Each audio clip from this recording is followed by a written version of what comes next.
Recording in progress. Recording stopped.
Hello, double duty.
Dumela ntate Leprazo.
Recording in progress.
Admin has been asking that you unmute me.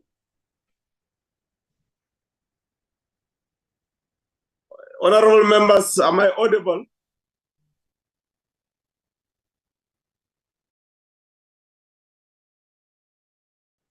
Hello?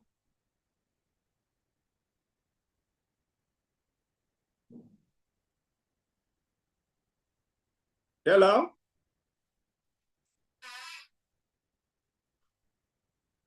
Admin?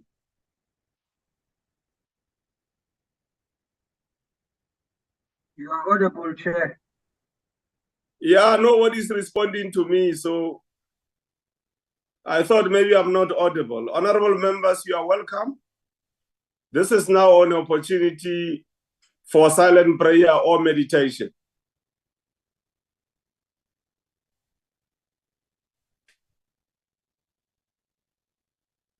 Thank you very much. You may take your seats. Today is a consideration for the request for the approval of Global Convention on the recognition of qualifications concerning higher education. And our first speaker will be Honorable Mukachwa. You have got 4 minutes.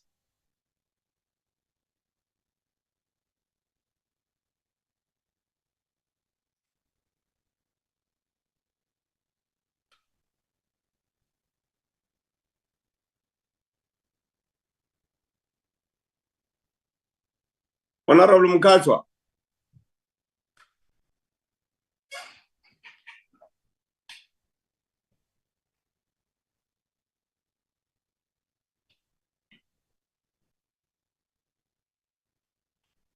It looks like there's a problem here. Thank you very much, House Chair. Can we please indicate to the IT team that the system, when we try and unmute ourselves, is requesting that we be unmuted by them. So can they please be ready when we are requesting to be unmuted? That is what is causing the delay, House Chair. Thank you very much, Honorable Member. Yes, that has been the problem on my side also. I can't unmute. Please, admin, make sure that you do unmuting on time.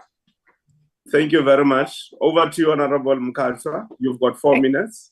Thank you very much, House Chair. Honorable House Chairperson, honorable members and citizens of South Africa, good morning. On the 15th of February, 2023, the committee received a briefing regarding the Global Convention on the Recognition of Qualifications Concerning Higher Education, as it was referred to the committee by the Speaker. South Africa is one out of 193 member states that unanimously adopted the Global Convention at the 40th session of the UNESCO General Conference. Honorable members, the committee, having considered the request for Parliament to approve this Global Convention, recommends that the House, in terms of Section 2312 of the Constitution, approves the said convention. Before I outline 8 of the objectives of this convention, allow me to share with you 2 very relatable reasons as to why we as the committee support this convention. On a number of occasions, honorable members, we've received communique from citizens, young and old, who have left the country to study abroad through scholarships, crowdfunding, and so forth. And upon their return, they are unable to further their studies because the qualification framework of the country they went to study in and our national qualification framework don't necessarily correlate. We essentially, as a country, would not recognize that particular qualification. And so a young person who did an equivalent of an honors degree in another country now trying to articulate into a higher NQF, like a master's degree, would not be able to do so. And this leaves citizens very frustrated. At times, they aren't even able to find employment. And so the convention seeks to address such. We've also had instances where we acknowledge that South Africa really attracts, or the South African higher education system attracts students, researchers, and academics from all over the world. And sometimes we have cases where people apply using bogus international qualifications. And these bogus qualifications really have placed our institutions of higher learning in very compromising positions, where we find out that a person who's just about to conclude their PhD, in fact, applied using a bogus or a master's qualification that was not legitimate. And so the convention seeks to minimize such instances as well.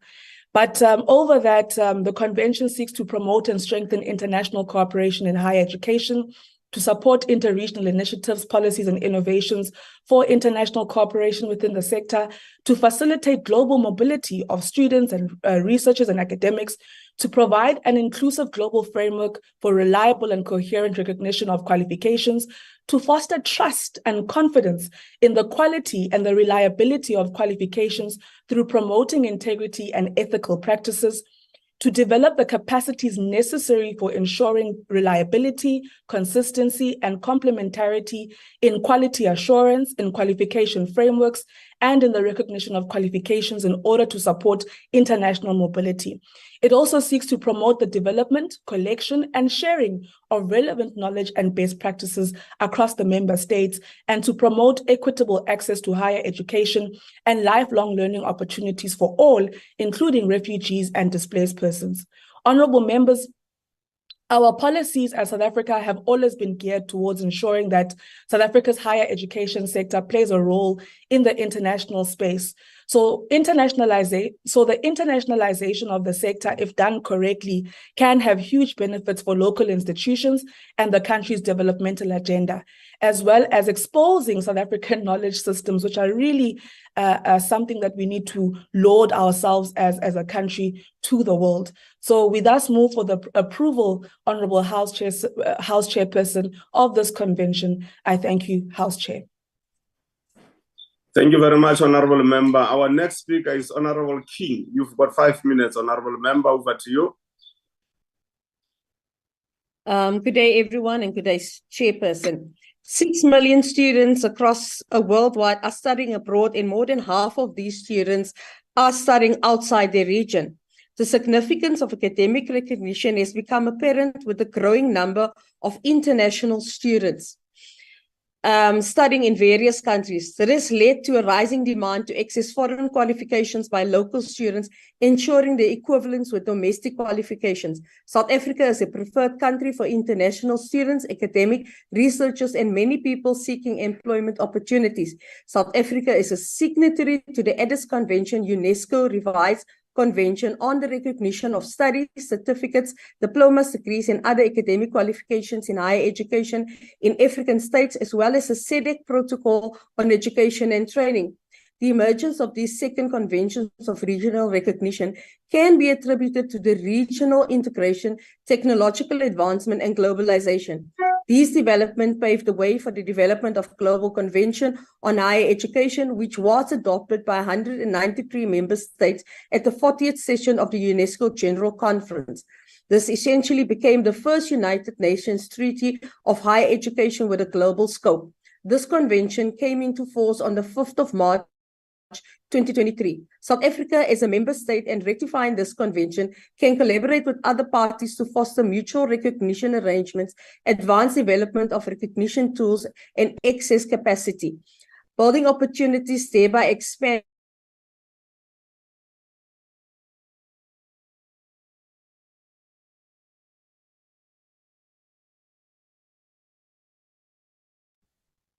It looks like we have lost Honorable King.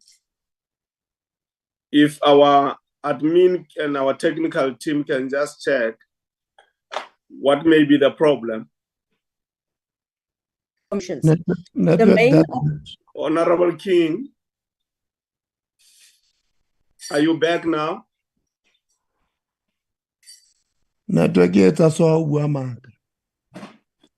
Chair, it seems like she's struggling with connection. So let's find her and then we'll give an update. She's struggling with connection, that's fine. Yeah. We'll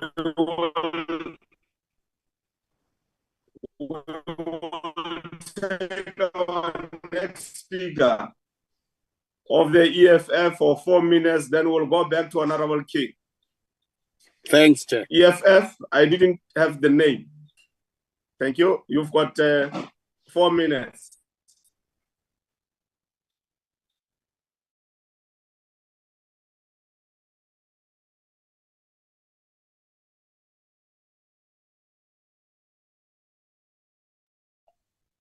It doesn't look like we've got the EFF. We'll go to the next speaker. IFP, Honorable Zondo. You've got 3 minutes. Thanks, Honorable Chairperson. Greetings to everyone. So, the Global Convention on the recognition of qualification concerning higher education is an important step forward for South Africa and the rest of the world. Its importance, which is often overlooked, bears a great potential for South African youth who wish to or are required to study abroad. The essence of the approval is a world first under the UN banner of trade. It is supposed to set up a global mobility program among students for all over the world. However, the job for us is not done. There is existent opportunity to be part of this trade. Still, given the poor state of our economy and the current stressed higher education system in South Africa, we need to seize the moment and capitalize on our membership for the beginning. Our higher education system suffers significant challenges away from those of basic education, where overcrowding and underfunding and generally insufficient space to accommodate our youth at higher education level. The ongoing lack of funding from NSFAS caused the hindrance to our development goals of giving opportunity to those who cannot afford it, yet are deserving. Students who are starving while studying. Yes, qualifying students in South Africa have been driven the gut punch in terms of payment from NSFAS for their funding. And now recently, the direct payment have increased their burden of seeing the less money in their account than promised due to high fees. Honourable Chair, we must rectify our problems at a higher education level to provide an education that is accessible to all South Africans, regardless of their income status. Additionally, we must also look up to build a capacity and stage of our institution whereby we attract academics and students from other countries to attend our facilities. We need to act in a way that promotes knowledge generation, where there are gaps and sake of financial benefit of making South Africa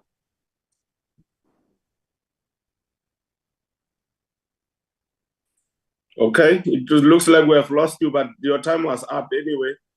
Honorable no, sorry, it's a network. It's a network. Let me finish up. No, your time is up. Honorable Zondo. Yes. Spelil. All right. Yes, Nyabo. Thank you very much. Honorable King, are you back? I'm back. I'm not going to put on my camera though. We've got load shedding. Can I start from over, Chairperson?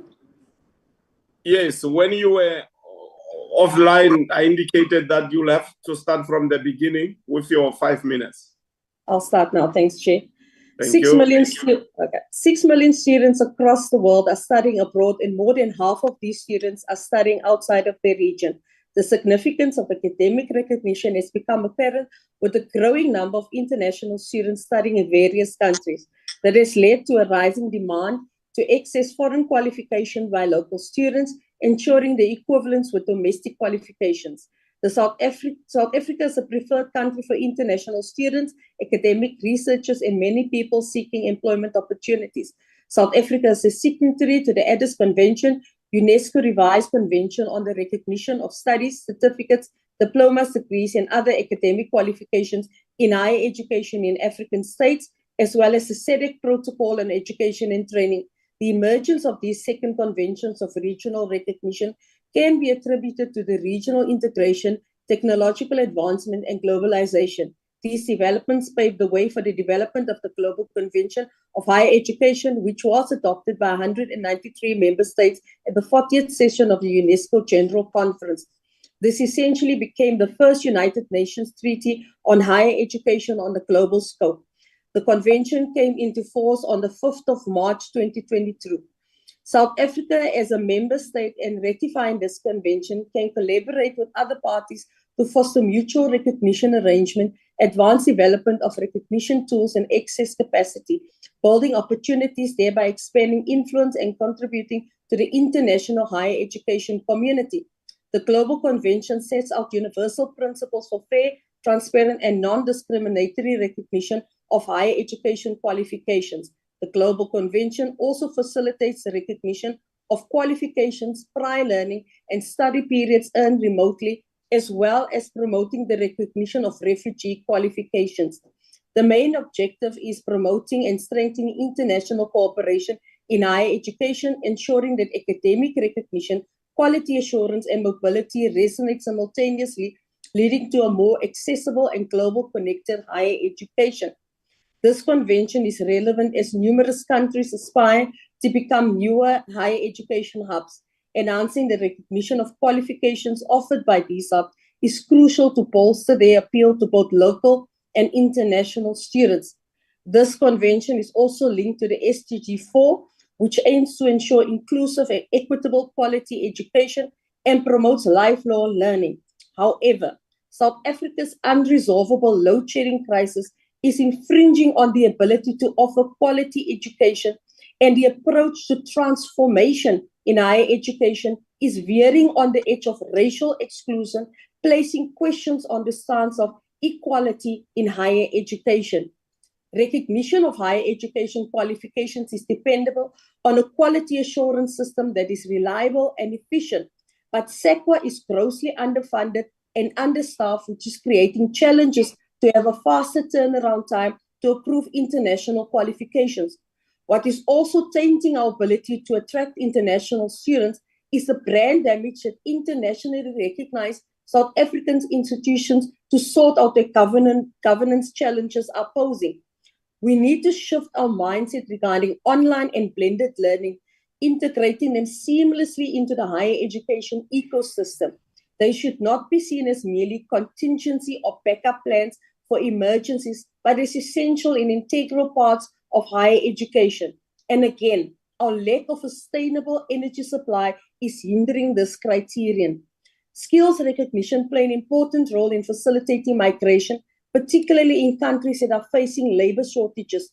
Our critical skills list highlights the importance to attract skilled foreign professionals to impart their skills and knowledge. But this is dependent on a functional Home Affairs Department to fast-track visa applications to enter as international students.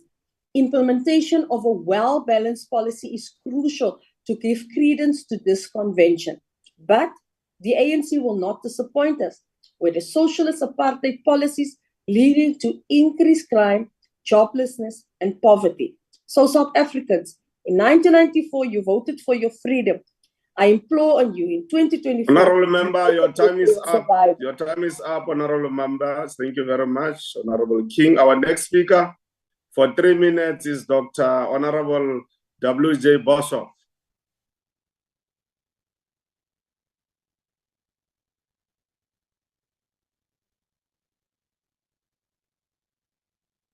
Dr. Boshoff. He's covered. Dr. Boshoff is here also.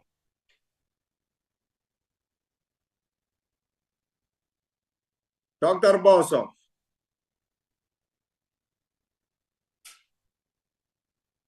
Okay, it doesn't look like we've got Dr. Boshoff on the line. ACDP speaker, 3 minutes.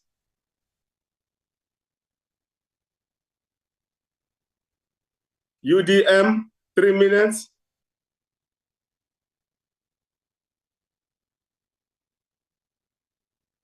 UDM, are you there? UDM, Aiko. ATM, 3 minutes.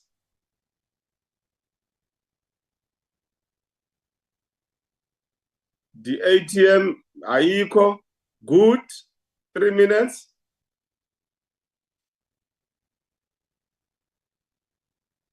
Good, 3 minutes.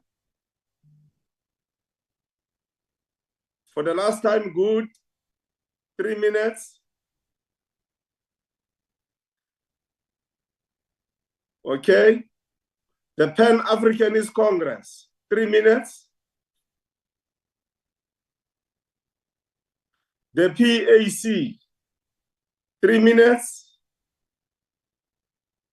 Imizuzu start, PAC for the last time. Abeko. African National Congress, 3 minutes. Honorable Yabu. Sihlala sibona thina siyasebenza. Hayi siyakho.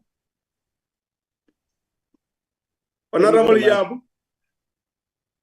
Thank you very much, Honorable House Chairperson. House Chairperson, honorable members, good morning. The Global Convention on the Recognition of Qualifications Concerning Higher Education is a critical convention we should adopt as this National Assembly as part of our international obligations. This is critical to streamline our higher education recognition of qualifications with international standards. The objective, amongst other objectives of the convention, is to support interregional initiatives, policies, and innovations for international cooperation in higher education, which will enhance our efforts of harnessing our regional capabilities and knowledge sharing.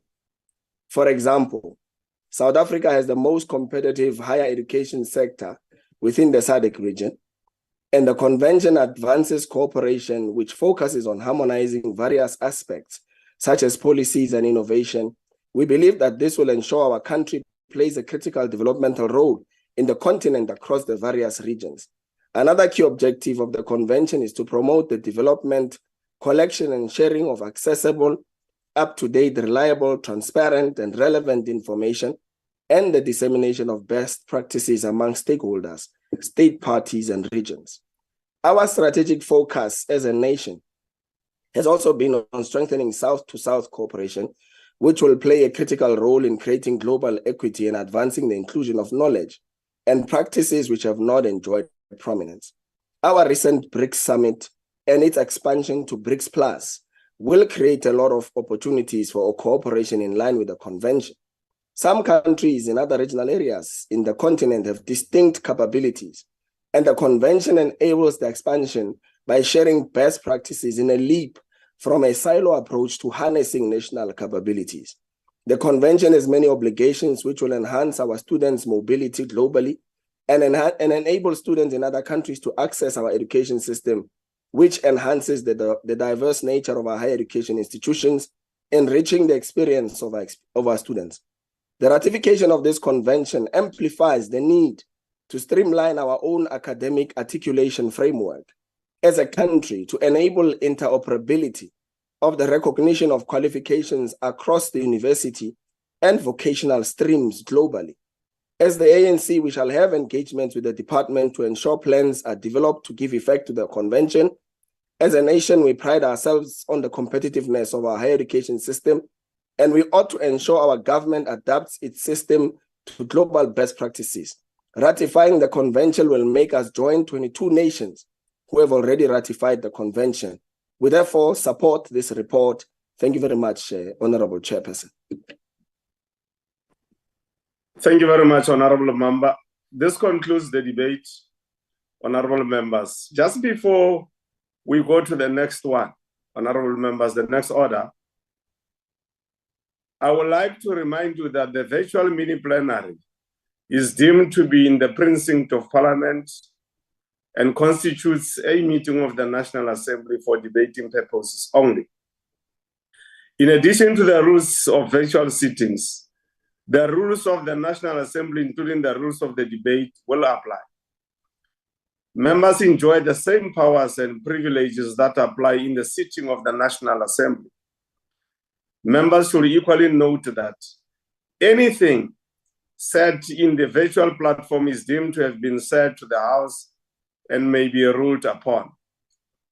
All members who have logged in shall be considered to be present and are requested to mute their microphones and only unmute when recognized to speak. This is because the mics are very sensitive and will pick up noise which might disturb the attention of the other members. When recognized to speak, please unmute your microphone, and where connectivity permits, connect your video. Members may make use of icons on the bar at the bottom of their screens, which is an option that allows a member to put up his or her hand to raise a point of order. The Secretariat will assist in alerting the chairperson to members requesting to speak. When using the visual system, members are asked to refrain or desist from unnecessary points of order or interjections. Lastly, I wish to remind you that we are in a meeting of plenary session, and therefore any decisions will be taken in a full plenary session. We will now, honorable members, proceed to the second order, which is the consideration of report of the Portfolio Committee on Water and Sanitation on follow-up visits to Limpopo to assess progress on the Giyani bulk water project from 18th to the 19th of April 2023.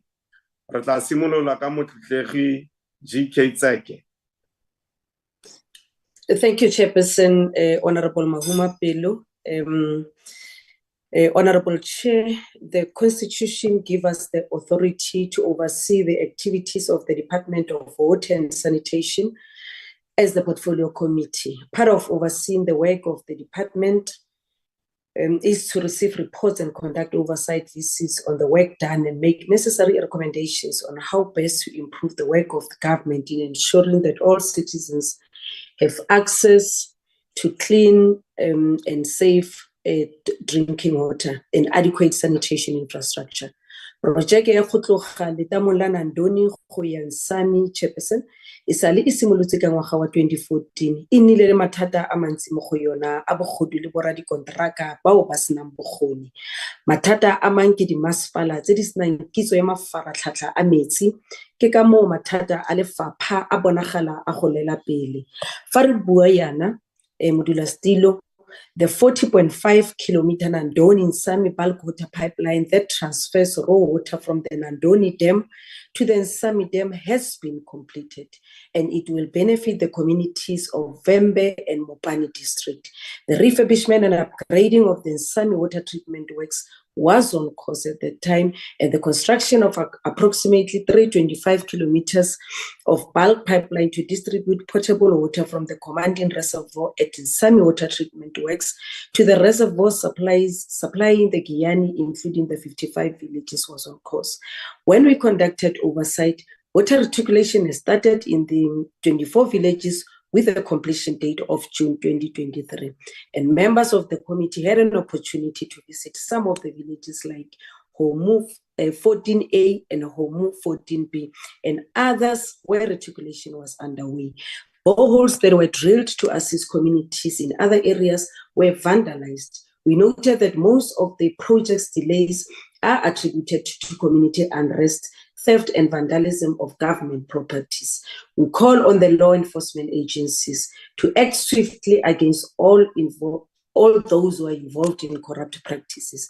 As the portfolio committee, we further observed that there is a lack of cooperation between the various spheres of government, which has negatively impacted the implementation of this project. We have called upon the three spheres of government to utilize the district development model to improve working relations towards the completion of these projects. On behalf of the Portfolio Committee on Water and Sanitation, I hereby table the Portfolio Committee report on the oversight visit to the Giyani bulk water projects as adopted in our committee meeting on June 6, 2023. I thank you, Modulasetilo.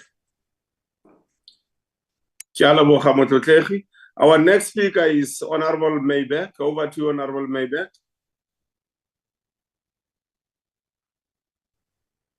Chairperson, can you hear me? Yes, proceed, can you hear me? Honorable Maybeck.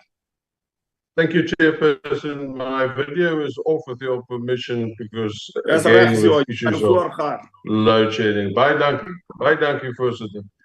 Voorsitter, the latest report on the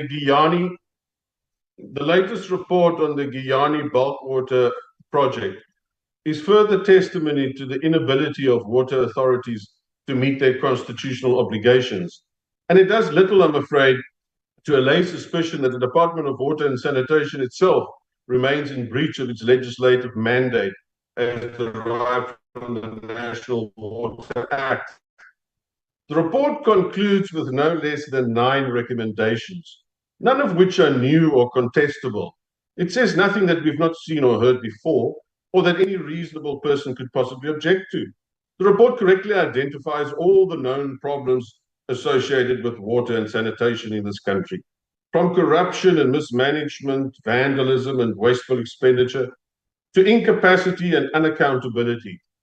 Chairperson, it's all there.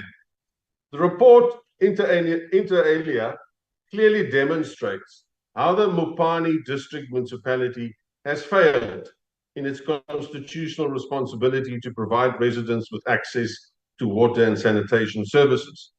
Most people in the district still use pit latrines. Water losses stand at 40%. The Giyani wastewater treatment facility is dysfunctional, with wastewater spillage evident everywhere, polluting streams and rivers and posing a growing health risk to residents.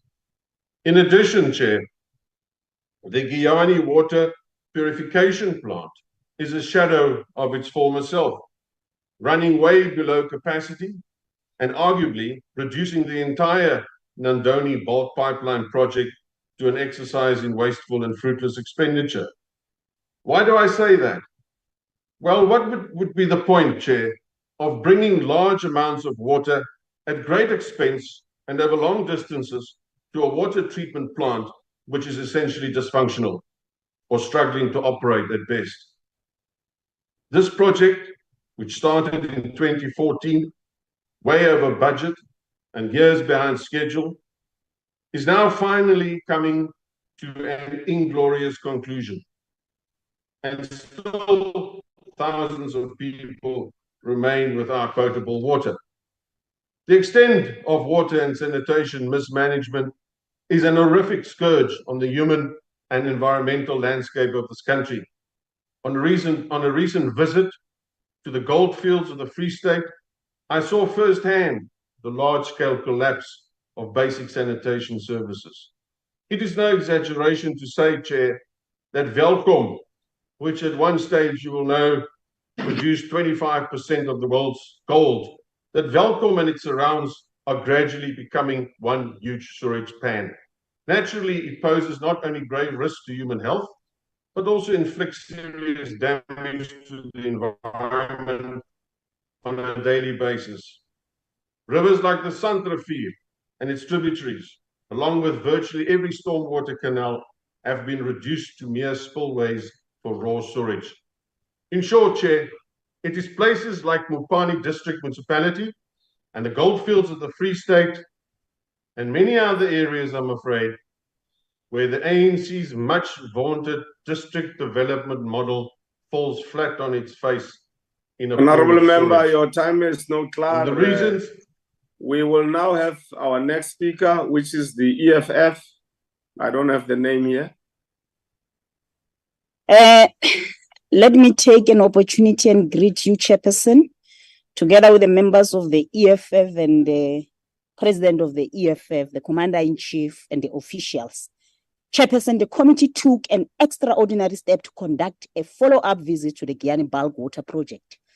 This is because this project has remained a monumental blight and the most important indicator of what happens when the government takes its eyes off the ball and prioritizes corruption over the delivery of services to our people. To this day, Chairperson, so many years after the project was started, there's still no reliable supply of water to the people of Giyani. We found that the communities in and around Giyani are still buying water for those that have boreholes at 350 for 20 liters. In addition, Chairperson, the borehole water quality is poor as it has high sodium content, making it unsuitable for drinking and preparing baby milk. Kids spend more time cutting water with wheelbarrows than studying at school. We also find that whenever the committee visits, the department keeps shifting goalposts because they make commitments they themselves know they have no capacity to deliver on. These lies leave the people of Giyani without any hope of ever getting a reliable, clean supply of water. We reject this report, Chairperson. We reject it because it does not take a firm enough position on the negligence and the sheer incompetence at the department, which has led to the calamity of the people of Giyani. Thank you, Chairperson. My name is Honorable Mushala. Thank you. Thank you, Honorable Mushala. Our next speaker is Honorable Princess Buthelezi. Thank you, House Chair. I'm standing in for Princess Buthelezi. It is Majosi.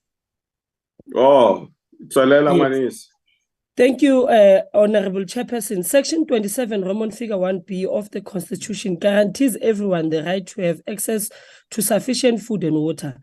Therefore, we cannot find ourselves in a situation where we deny the people of Giyani that basic right. It raises grave concern to me that more than 3 billion rands later, more than 250,000 people in Mupani and Vembe will still not receive clean running water from the comfort of their homes by September this year, as was promised by the minister.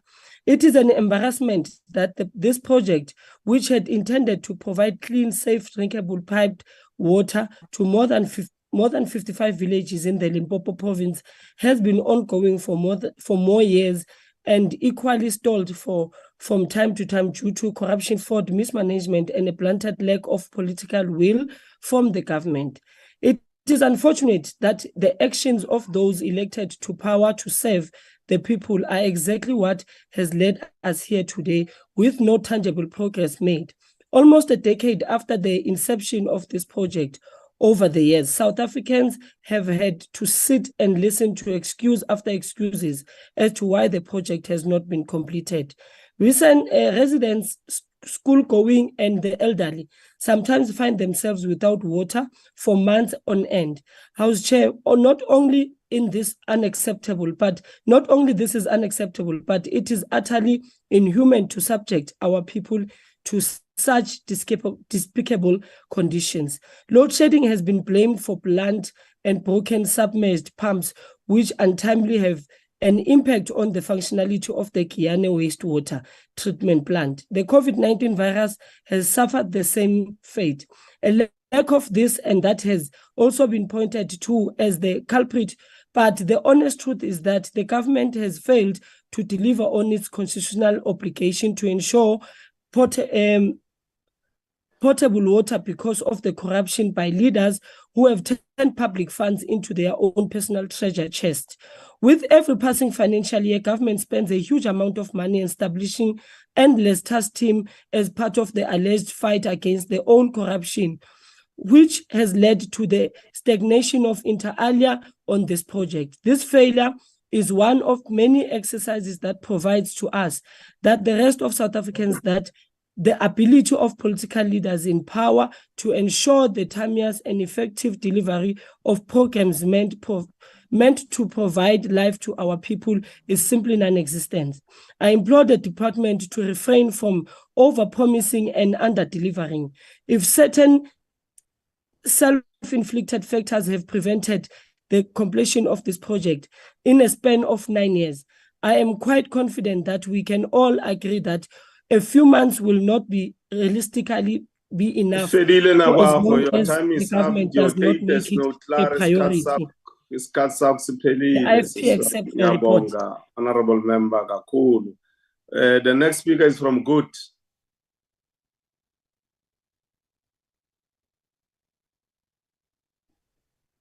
Chair, it's Member Wayne here from Member Wayne from the ACDP. Just wanting to know whether you've received my name, because normally the ACDP would come before Good. Oh no, it's my mistake. Thank you, Honorable Member. It's my mistake. Sorry for that particular mistake. After the IFP, it is the African Christian Democratic Party. I'm sorry for that. You can go on, Honorable Member. Thank you, Chair.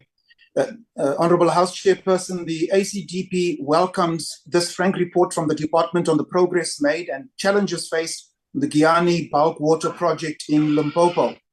The project was intended to supply potable water to some 55 villages.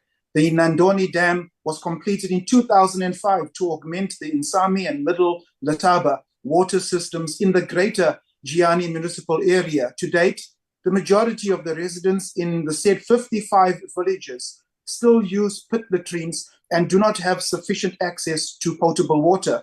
The challenges at the Giyani bulk water project is like a cut and paste of those found around the country, which include corruption, which has become public enemy #1 in South Africa, a lack of consequence management, a misalignment with the department and the municipality's inability or incompetence to do its work, a lack of maintenance of old treatment works and dysfunctionality of new treatment works, theft and vandalism of 68 of the 154 boreholes which are meant to benefit the people. And some municipalities lack the ability to function as water authorities or water service providers. Chair, these challenges in Limpopo are also played out in Mpumalanga, where for the past few months, the residents of White River have had little to no water, especially in the elevated areas of the town. When water does come from the taps, it looks like sewer water. Currently, there is no water coming from the Boschran, Pumlani, Sand River pump stations allegedly affected by load shedding. A crisis far bigger than Eskom is looming in South Africa. It is a water and sanitation crisis. The National Water and Sanitation Master Plan makes for some somber reading. As a water-scarce country, South Africa loses 35% of its water through leakage. In Limpopo, more than half of all water supplied is lost. Operationally, local government infrastructure is a mess, with about 44% of the 962 water treatment works and 56% of the 1,150 municipal wastewater treatment works in a poor or critical condition. They are described by the report as in need of urgent rehabilitation and skilled operators. Some 11% of the infrastructure is completely dysfunctional. It is time for change and solutions, and the ACDP presents itself as that solution. Thank you, Chair. Our next speaker is from the UDA.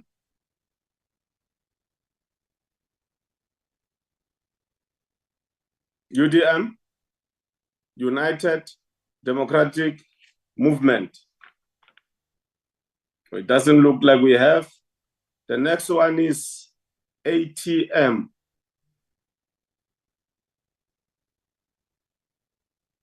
African Transformation Movement. ATM. They are not there. Then the next speaker is from Good.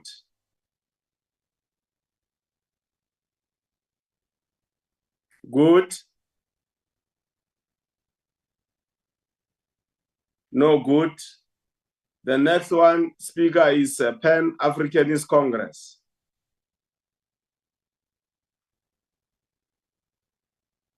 Pan-Africanist Congress. PAC. Khabayo. Our last speaker, Honorable Mashego, African National Congress. Thank you, Chairman. I will have a difficulty to put my picture because of load shedding.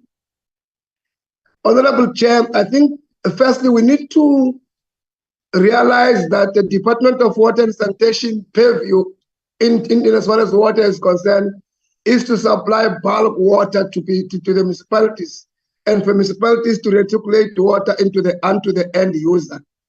So therefore, the assertion that because of lack of a reticulated water system must subscribe to the Water Department of the Department of Water and Sanitation is far-fetched. However, Honorable Chair, the African National Congress fully supports the oversight report of on the progress of the Giyani bulk water project in Limpopo as adopted by the Portfolio Committee on the 6th of June 2023. And I'm saying as adopted by the Portfolio Committee on the 6th of June 2023. The African National Congress pushed for a democratic government to make it constitutional requirement to guarantee everyone in South Africa for the right to safe drinking water regardless of race, gender, or creed. Section 27(1)(b) of the Constitution provides for the right to sufficient food and water and says that the democratic government should take all reasonable and practical measures to ensure the gradual realization of this right. This means that the ANC-led government has a responsibility to ensure that it brings safe drinking water to all our people, irrespective of where they are in the country, whether in urban or in rural areas. The Giyani bulk water project in Mopani district, Limpopo Province, it is one of the government programs to seek to realize the constitutional obligation of the progressively realizing the right to access clean drinking water for rural communities. When the Giyani bulk water project is completed, it will supply safe and clean drinking water to 55 villages in Mopani district. This means that more than 60,000 households will have access to safe and clean drinking water. Just to address what the Honorable Mushala was raising, this is the answer. We have ensured that through the implementation of the important bulk water infrastructure project, local, small, and medium enterprises are benefiting from the procurement spend, and that these SMMEs should prioritize the employment of local residents from the affected villages. As we sit here in this August House today, we are happy to report that Giyani bulk infrastructure project is implementing a reticulation program in at least 22 villages of the 55 that they are benefiting from the project to the Mopani district. Even though reticulation is not part of our job, because of the DDM, we are doing it. Our role as a portfolio committee is to ensure that we do not leave anyone or any household behind. The African National Congress wishes to acknowledge the fact that the Giyani bulk water project faced challenges that affected the implementation of this important project. And the challenges were were multifaceted, and our caring government led by the ANC has managed to resolve some of those challenges. Honorable members, corrupt practices by private players and others in the state have acted in a manner that has delayed the residents of Mopani to get their water. We applaud the Department of Water and Sanitation and law enforcement authorities' effort to root out all corrupt personnel from the department, as well as to ensure that those discovered to have participated in corrupt activities face the full might of the law. Once again, the African National Congress wishes to affirm its support for the Portfolio Committee and the Portfolio Committee Oversight of the Giyani Bulk Water Supply. And we must say that we all have visited these areas together with all the parties that are saying there is no progress. There is progress in this project. Therefore, the ANC support the report as written. Thank you, Chair. Thank you very much, Honorable Member. That concludes that order, Honorable Members. Our next order is on basic education report on oversight visit to Mpumalanga. If I'm not wrong, our next speaker there for 4 minutes is Honorable Mandela.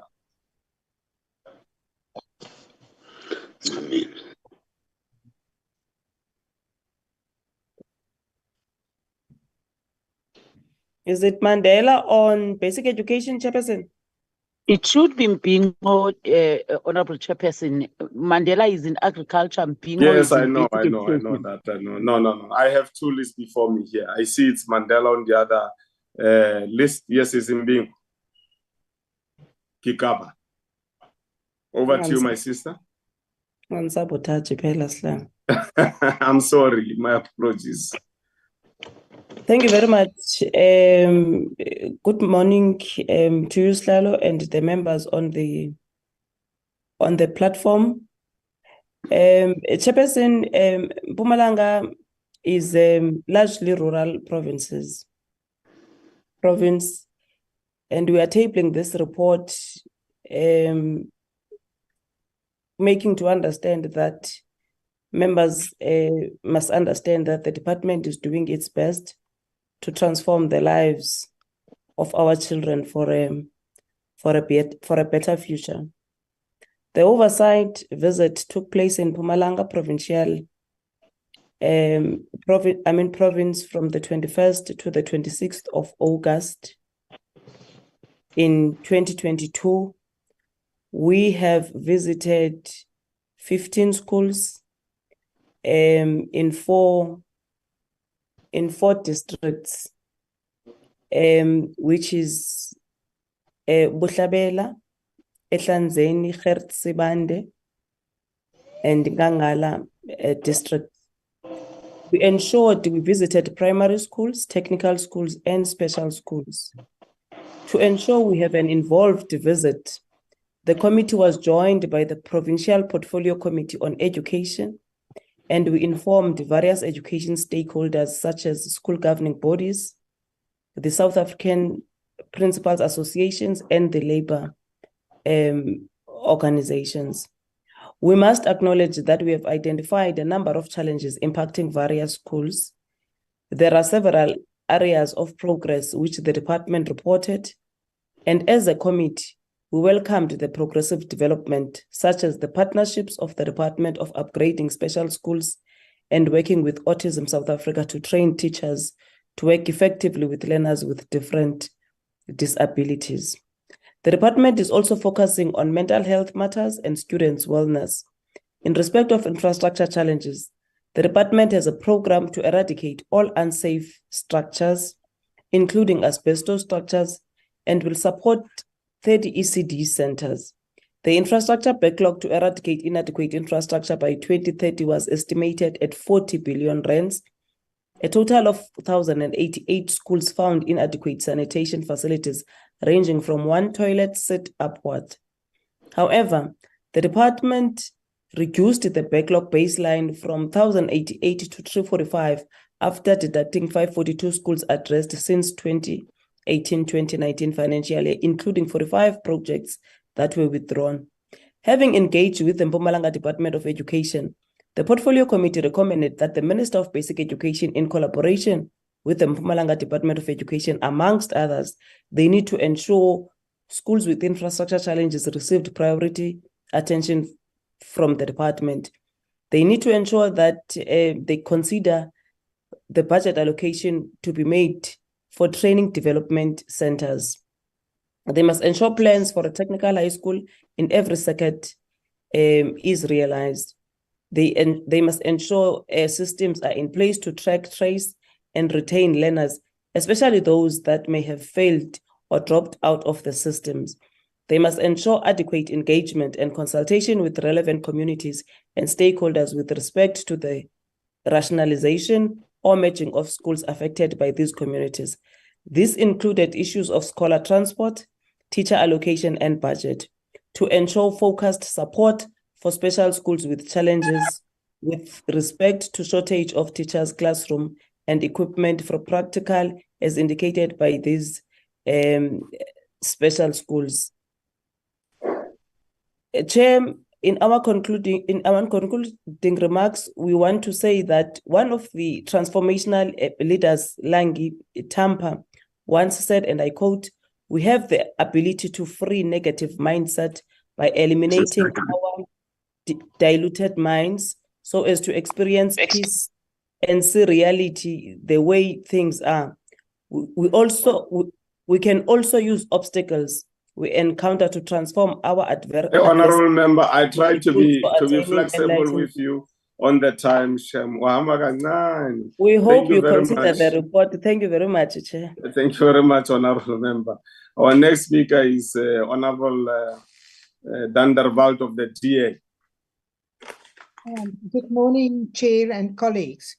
Chairperson, in the global knowledge economy, success depends on quality education. Those with a quality education can fulfill their potential. Those without it are destined to remain excluded from opportunities and will be dependent on the state to survive. The constitutional rights of our children and equal opportunity for them is indeed not what we found during this oversight in Mpumalanga. As this report is discussed today, over a year from the actual oversight, and seeing that our portfolio committee discussed special needs schools on Tuesday, I will focus on the 3 special needs schools we visited. In Sakani, which is a combined school for learners between the ages of 5 and 18 years with severe intellectual needs, we found the following: no learner workbooks, textbooks, or even teacher guides for the DCAPS curriculum. There were no formal guidelines for learner assessments. This section was never included in DCAPS. Limited curriculum implementers for special school skills and core subjects. The native courses N3 to N6 are not recognized by SAIS for employment and DBE for skill subjects at the special schools. Learners also don't receive a Seta accreditation for work placement or even a formal school certificate from the DBE when they leave schools. Chairperson, the second school was Selindokule Special Needs School. This school was officially founded or established in 1995 with 69 learners. And today they have over 200 learners, of which 51% of them actually live in the hostel.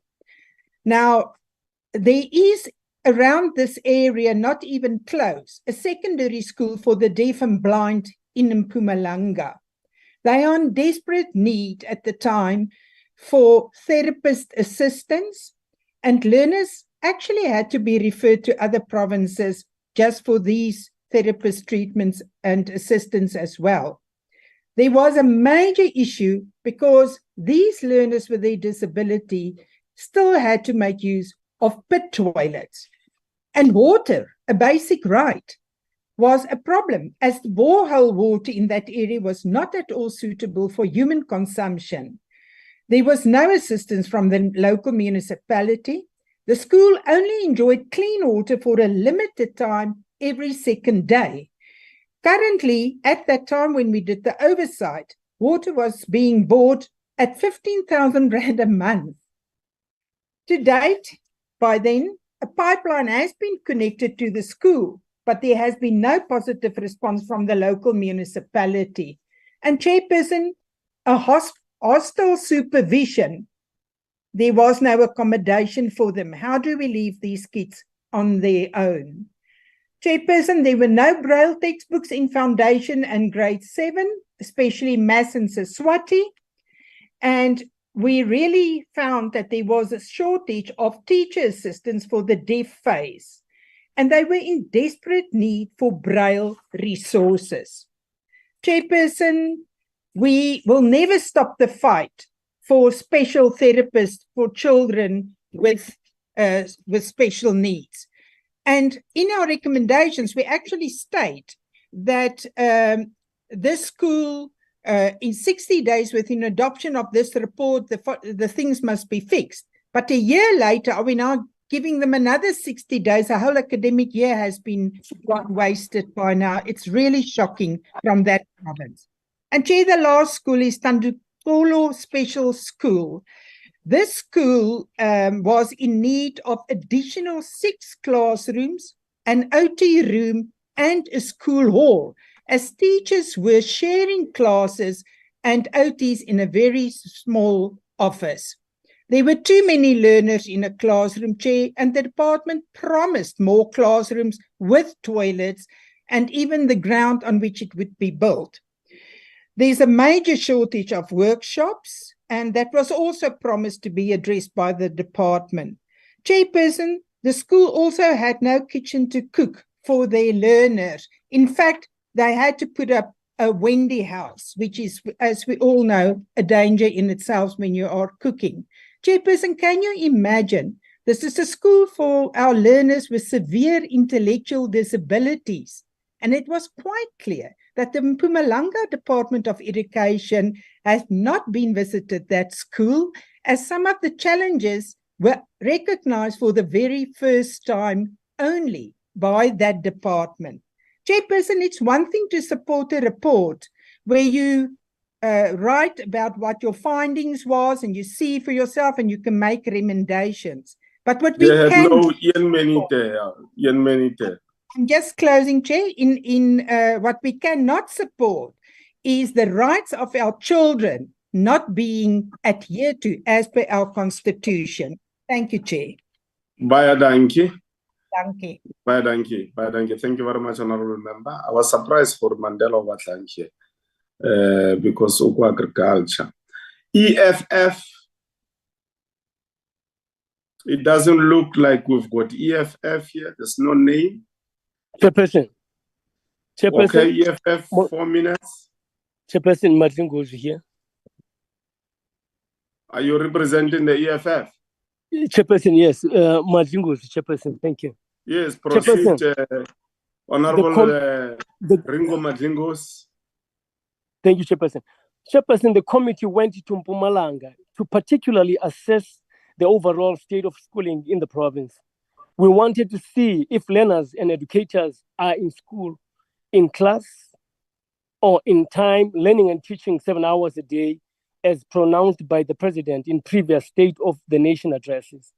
While we were not part of this specific oversight visit, we know fully well what is the true state of education in that province. The committee itself found that in some schools, there were classrooms without electricity. There were instances where there was no water at school, and there were schools without ablution facilities. It was also found that there were no proper provisions for scholar transport, particularly for children who use wheelchairs, and not enough schools for children with specific needs. On rainy days, teachers and learners struggle to access some of the schools because of the poor state of these roads. The teachers themselves were crying out for some teachers, for some teacher development and constant training. All these problems are exclusively problems of Black schools. It is Black children who have to endure this indignity so many years after freedom. The ruling party would never dare subject whites to these conditions. The ruling party hates Black children and does not care about their well-being and the future of this country. This report is sanitizing of this cruel treatment of Black youth and children by the government. We reject this report. Thank you, Chair. Yeah, thank you very much, Honorable Member. Manje Sisoniga, Honorable Ngobo. 3 minutes. Thank you, Chairperson. As a party, we can not overemphasize the importance of an educational system that is not only functional, but that can produce leaders who are globally competitive. Quality education has proven to be the lifeline for many destitute persons throughout the country. It is for this reason that we were disappointed with the state of some of the schools of the 4 districts in Mpumalanga. It is both concerning and shameful that the issues faced by the learners in both primary and high schools in Mpumalanga are not unique to the province. In fact, these are issues that are so deeply entrenched, so much that they have become part of the norm in schools throughout even KwaZulu-Natal, Limpopo, the Eastern Cape, as well as the other provinces under this government. Infrastructure remains one of the biggest challenges in our schools. Our children are either presented with ailing and dangerous infrastructure, or in some cases, almost non-existent infrastructure. The Department of Education in Mpumalanga has had what almost seems like, at its best, an inability, at worst, a disinterest in addressing schools' infrastructure. Challenges in the province which has fueled an incompetent, which has in turn disrupt teaching and learning more than a year since the oversight visit that has brought us here today. The state of the schools in the province has deteriorated to such a point that as I stand here today, more than 4,000 learners have not been able to attend the school in 3 copies in Ehlanzeni since July. This stay away is taken as a last resort by desperate parents who have exhausted all other methods to get the DPE to act and rebuild these dilapidated schools, much evidently to no avail. Primary school learners are forced to attend in old degenerated structures which have not undergone any form of maintenance since the 1970, and as a result pose a danger to their lives. The department has failed to provide mobile classrooms to these schools, which leaves them no choice but to use old, ailing, and overcrowded classrooms, which at times reportedly accommodate up to 150 learners in a classroom that should only accommodate 40 learners. The issues faced by learners in the province do not end here. In some schools, they travel from remote areas, can be as much as 190 kilometers return trip daily, forcing learners to forfeit valuable time to learn by spending an unreasonable number of hours traveling to and from school. We have also noted with concern that special schools are not fully equipped to prepare learners with severe intellectual disability and other impairments and medical conditions. We support the report, Chairperson. Thank you very much. Thanks for your vigilance, Baba Ngobo. Our next speaker is Honorable Bosso for 3 minutes. Thank you, Honorable Chair. It is impossible to deal with the detail of this visit in 3 minutes. Therefore, we'll look at some recurring themes. Daar's nie genoegsame gekwalifiseerde onderwysers by skole nie. Die infrastruktuur wat beskikbaar is nie geskik nie en heeltemal onvoldoende. Te veel leierskapspersone is in waarnemende hoedanigheid. Bendegeweld kom voor, vandalisme kom voor, inbrake kom voor en gemeenskappe is nie genoegsaam betrokke by die beveiliging en die algemene bestuur van hulle skole nie. Daar's ook nêrens 'n plan om moedertaalonderrig vir leerders verby die vlak van graad 3 of 'n oorgang in graad 4 te neem nie. As dit gaan oor plattelandse skole, dan is daar 'n neiging om te sê lewensvatbare skole moet gesluit word en saamgesmeld word en dan moet kinders na koshuise toe gaan wat dan sogenaamde safe spaces conducive to learning behoort te wees. Maar as ons met bendegeweld en met inbrake en met vandalisme binne skoolure sit, hoe op aarde gaan 'n koshuis vir 'n laerskoolkind 'n veilige omgewing wees? Dit maak net nie eenvoudig nie sin nie. Wat ons moet doen is dan moet genoegsame gekwalifiseerde onderwysers gelok word, maar dit is nie so 'n eenvoudige antwoord nie. Die sentrale probleem waarmee ons sit is dat onderwys die gemeenskap in die breë en veral die ekonomie weerspieël. Ons het in Suid-Afrika 'n klein formele sektor wat relatief goed betaal word en dan 'n baie groot informele toelaagafhanklike grant-dependent sektor in die bevolking.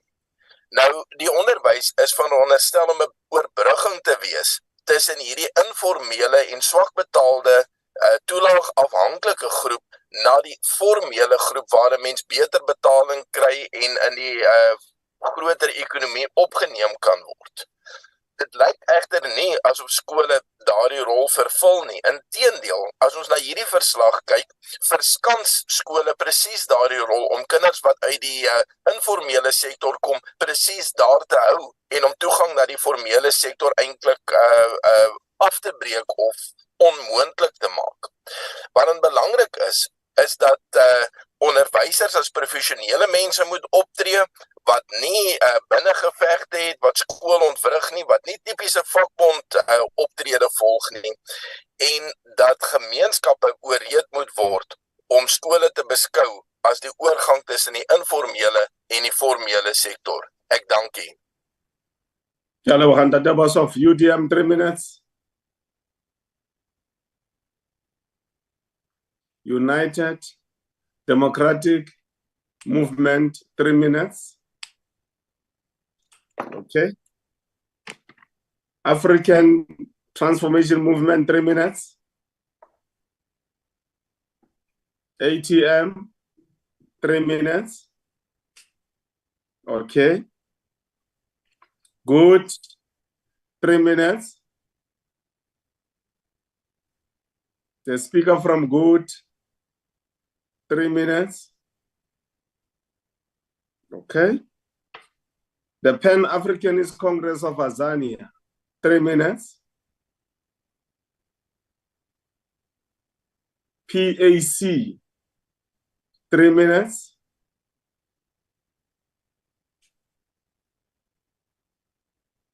The African National Congress, Adonis, Honorable Member, 3 minutes. Thank you very much, Honorable Chairperson, and good morning to your good self and all honorable members in the platform. Chair, the African National Congress supports the Oversight visit report by the Portfolio Committee on Basic Education in Mpumalanga. Our oversight function as Parliament should at all times be guided by improving the living conditions of our people. The oversight visit has enabled us to make various interventions to resolve matters impacting schools such as funding, infrastructure, teaching and training capacity, and various aspects that impact teaching and learning. The Provincial Department of Education has demonstrated the impact of our policy priority of education. Indeed, infrastructure projects have been planned for, and sanitation is a key priority in that regard. We have also visited technical schools which prioritize in maths and science. We must increase teaching and teaching training in maths and science, as some schools do not have required teachers. And we have recommended their increase to ensure access in all sectors that we have visited.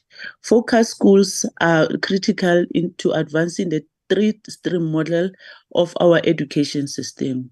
Key vacancies such as circuit managers and principals are critical and require urgent interventions.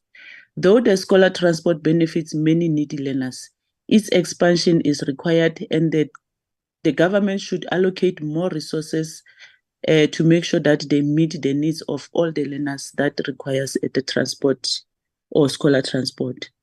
The special schools should be the most resource schools, as they cater for fewer learners and face various constraints which require support. On the other school we visited, we have made school-specific recommendations.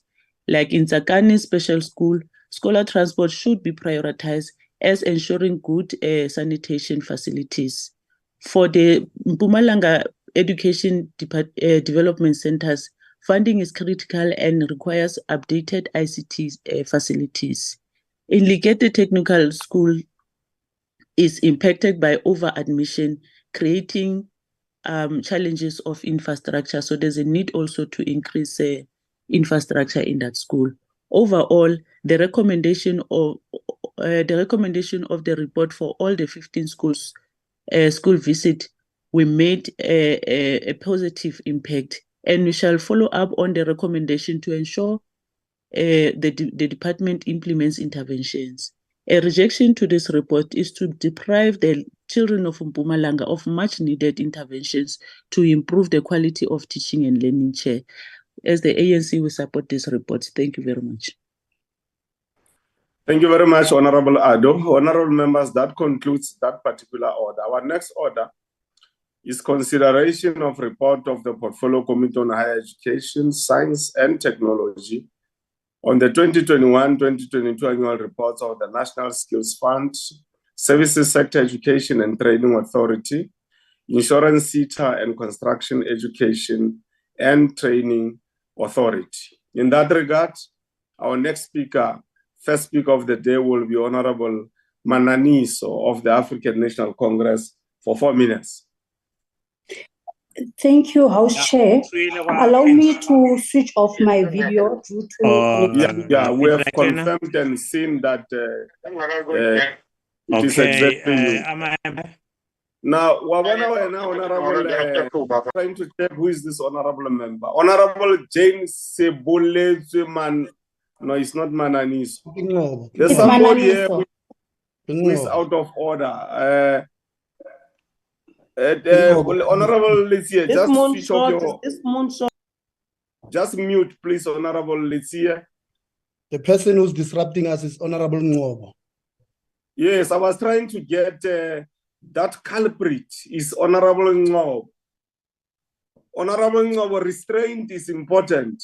Just make sure that you switch off your mic and you mute at the same time. Your camera, switch off your camera and mute. Honorable Mananiso, you can start afresh. We'll start counting from now because you were disrupted by Honorable Ngobo.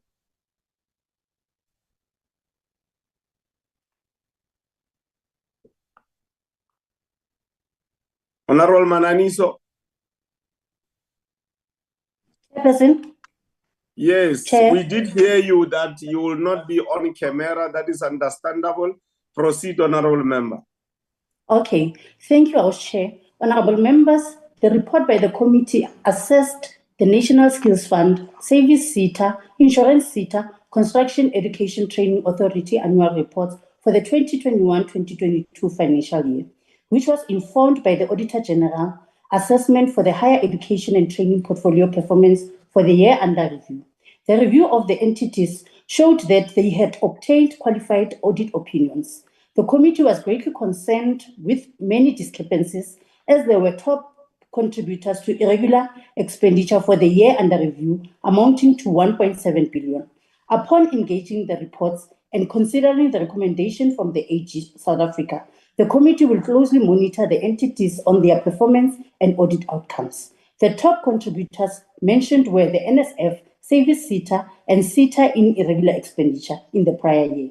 It was essential for the committee to monitor the implementation thereafter and find ways of mitigation strategies to improve all audit entities' audit outcomes. Honorable members, regarding the NSF the biggest challenge has been the entity receiving unfavorable audit outcomes over the past 5 years due to a number of issues presented. But what is of concern is high vacancy rate, which is affecting the entity to function optimally, noting that it has many channels that work together to have adequate administration. Honorable members, many stakeholders called for an investigation, including the Committee on Maladministration of Funds of NSF, where the minister acted on and appointed a minister task team on strategic review of the NSF to uncover these irregularities, as they would hinder the skills development programs that will need to be funded and function. Having alluded to the importance of the skills development for their respective sector, the committee committed to monitoring Setas as well, as they play important role in functioning of skills development.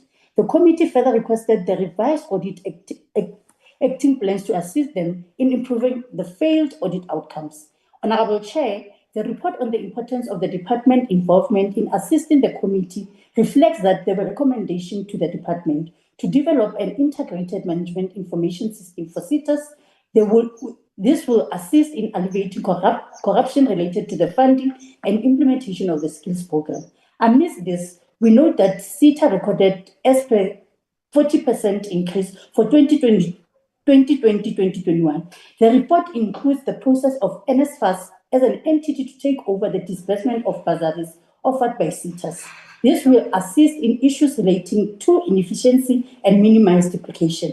Honorable Chairperson, the department should further be assisted in the possibility of utilizing universities, TVET, and CET colleges to deliver skills development programs that are monitored not to be exorbitant costs so as to be able to account for and be consistent in proper financial spending. Honorable Chairperson, there has been seen a steady improvement in the reach of education, although it's acknowledged that it is inadequate. This continued focus in inclusive growth is about the critical action required to build a capable state and place the economy on the path to the recovery. The Department of Higher Education and Training and its entities are required to implement programs to contribute to the acceleration of economic recovery.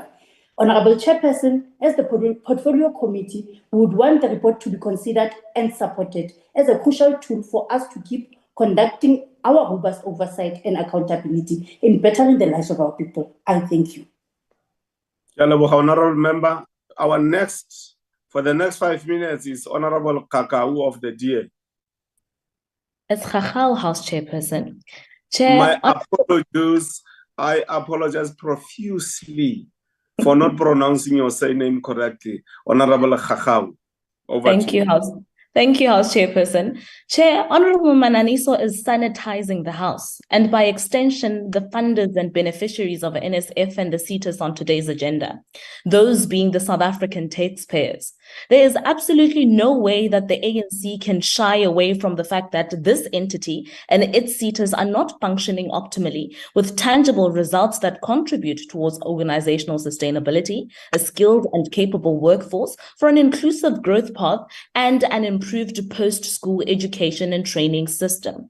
We know this because NSF incurred over 400 million irregular expenditure on the appointment of TVET college construction contractors that to date, no one is able to account to where these constructions took place, what the outcomes of these projects are, and who the contractors of these projects are.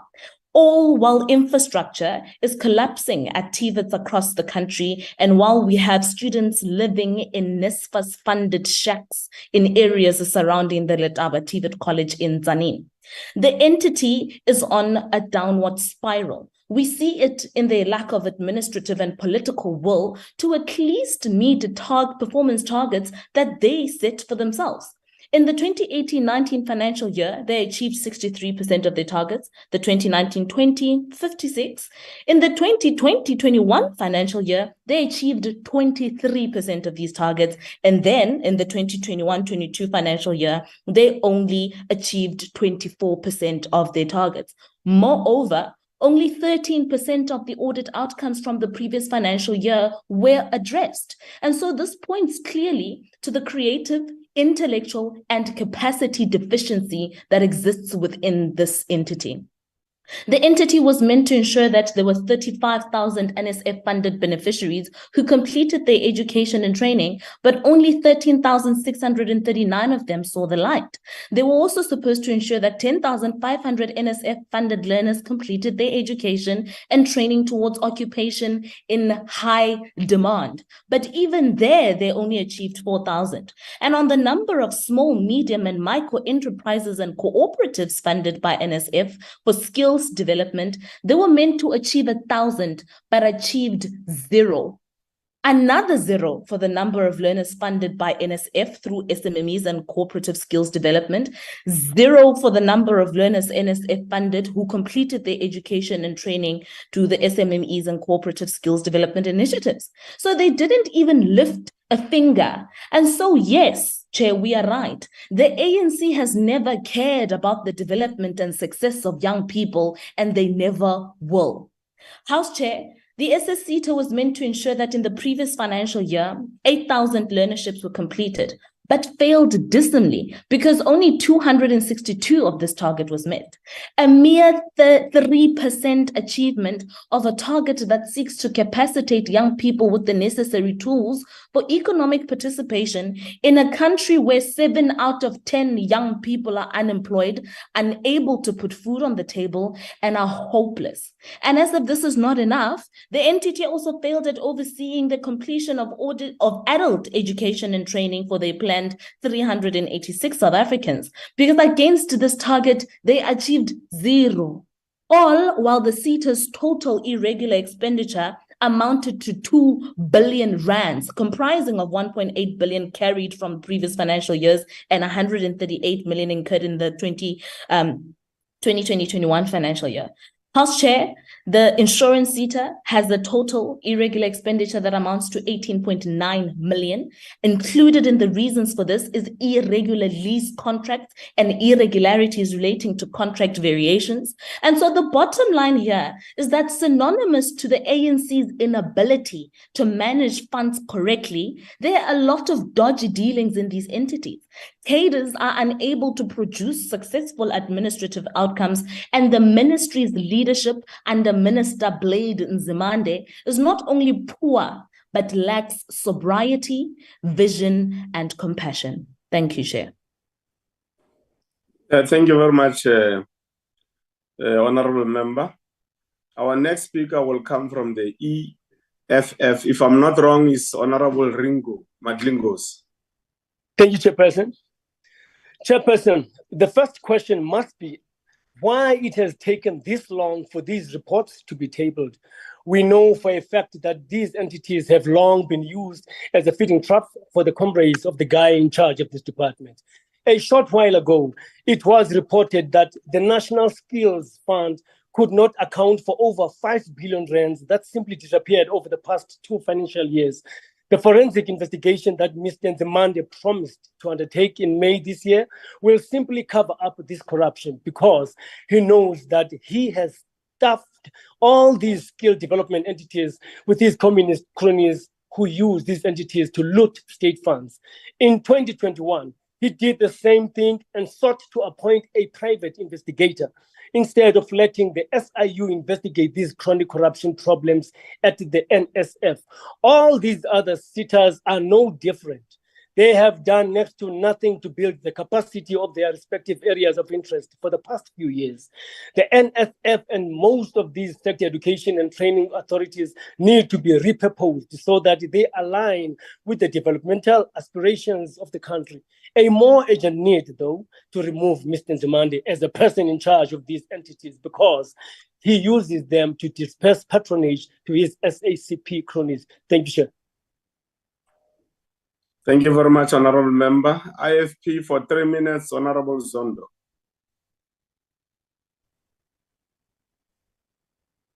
Honorable Chairperson, as a catalyst in advancing South African skill development aspiration amidst these challenges, economic times where the government is forced to prioritize resources on key priorities, it's become even more critical that the National Skills Fund is utilized optimally in advancing and creating an enabling environment for post-school education and training to be targeted toward the national priorities.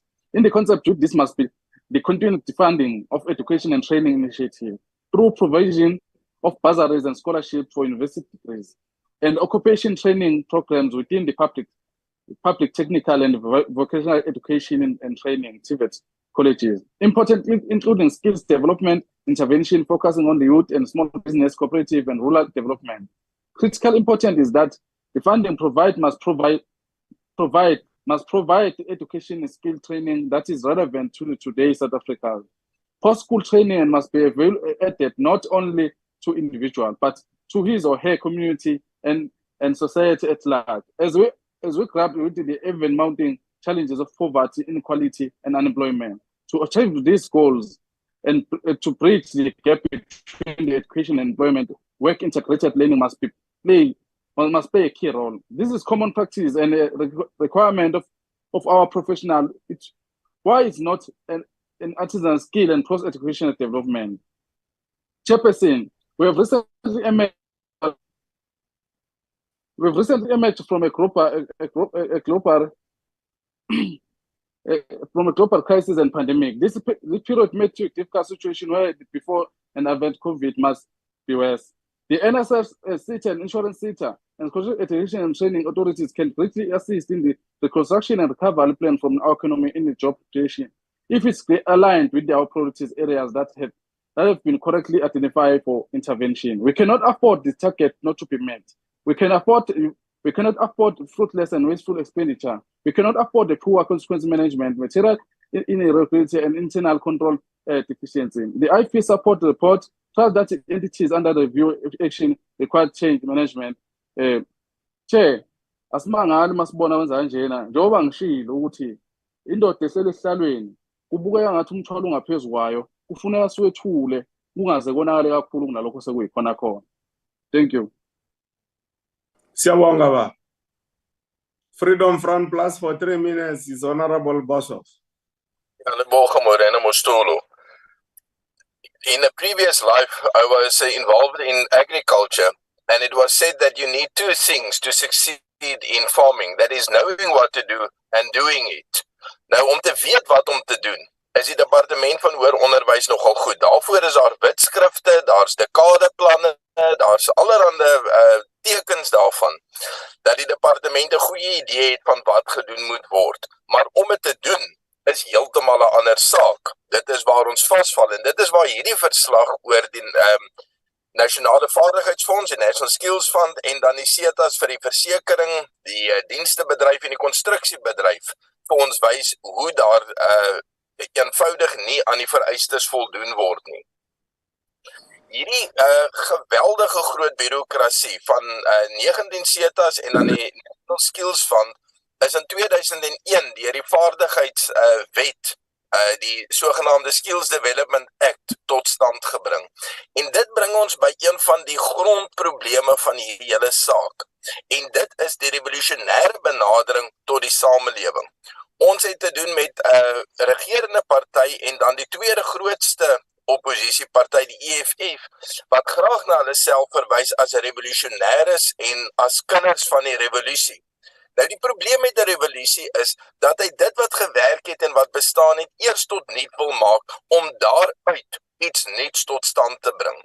Die hele bureaukrasie wat deur die SDA, die Skills Development Act van 2001 tot stand gebring is, het gepoog om 'n totaal nuwe stelsel tot stand te bring wat vaardigheidsopleiding vir diegene wat nie gewoon toegang het tot gewone tegniese onderrig nie en enige iemand anders om dit te bemiddel. Nou, ons sit jaar vir jaar met gekwalifiseerde audits in elkeen van hierdie setas en ons sit met die National Skills Fund. Do we have the National Skills Fund?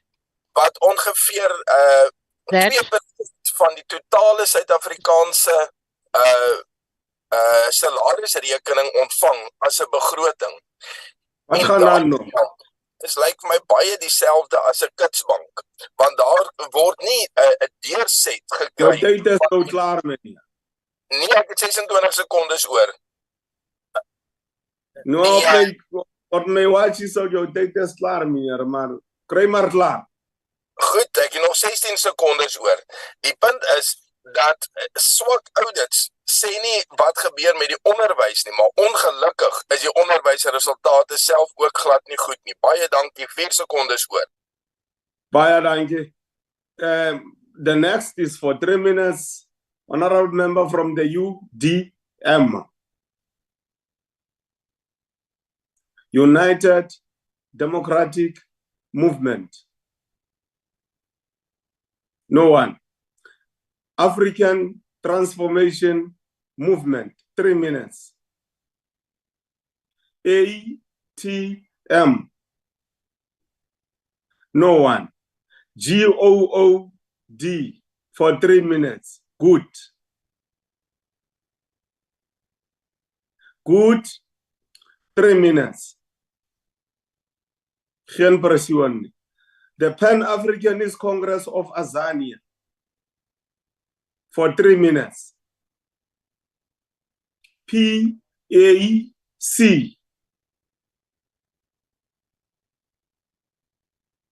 Nobody.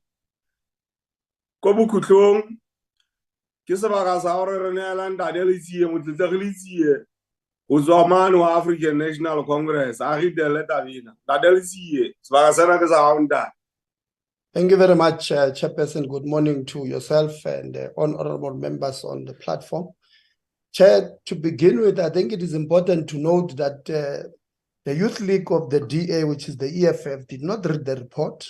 All they did here was to come and give a blanket approach about the sitters. Number two, the main party of the Moonflop, the DA, equally came here to do nothing but to criticize and not give any tangible suggestion as to what should happen. So they don't have solutions. All they have is just to criticize. Secondly, I think it will help them next time.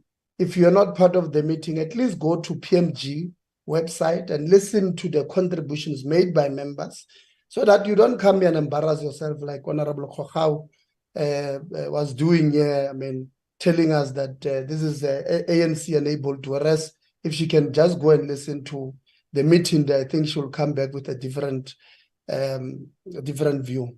Chairperson, as the ANC, I want to clearly state from the onset that we support this report. It is clear that this country is confronted with high levels of unemployment and high levels of unemployed graduates. The lack of skills in alignment with the needs of the economy also impacts the ability of graduates to get opportunities in the market. Our skills development entities are critical in skilling the nation with relevant skills and aligned with our developmental objective. As the ANC, we have been forthright in addressing challenges impacting our skills development agencies. We are concerned that many of our sitters have qualified audits this time, but we also welcome the improvements in the performance and financial management of some of the sitters, such as the construction sitter, which had a notable improvement from 23% in 2020 to 64% in 21-22, as missed by Honorable Khokhau. In relation to challenges impacting the National Skills Fund, they have a lot of institutional weaknesses. We have recommended that the 73 vacancies in the entity's organizational structure be prioritized so that NSF can improve its capacity and operate optimally. Another thing is that we have recommended to NSF is the turnaround strategy to improve performance, and the business model of the NSF should be submitted to us as a committee. The NC supports this report. Thank you very much. I could not hear Honorable Boshoff. I suspect he has supported the report. If not, we'll get him next time. Thank you. Thank you very much, Honorable Member. Just before we close, Honorable Members, I really want to take this opportunity to thank the staff, the IT staff, the administrative staff of Parliament, for making sure that we've got a glitch-free transmission of the debates FDF and suit here today. When you look back at when we started with this virtual meetings to where we are now, you can really see great improvement, which I think has to be embraced, has to be supported. and good things when they have been done, I think we should accordingly indicate to the leadership of the institution that indeed we are getting there. The Parliament is up to the challenge. This concludes the debate and the business of today's virtual mini-plenary session, and the mini-plenary will now rise. Thank you very much. Thank you.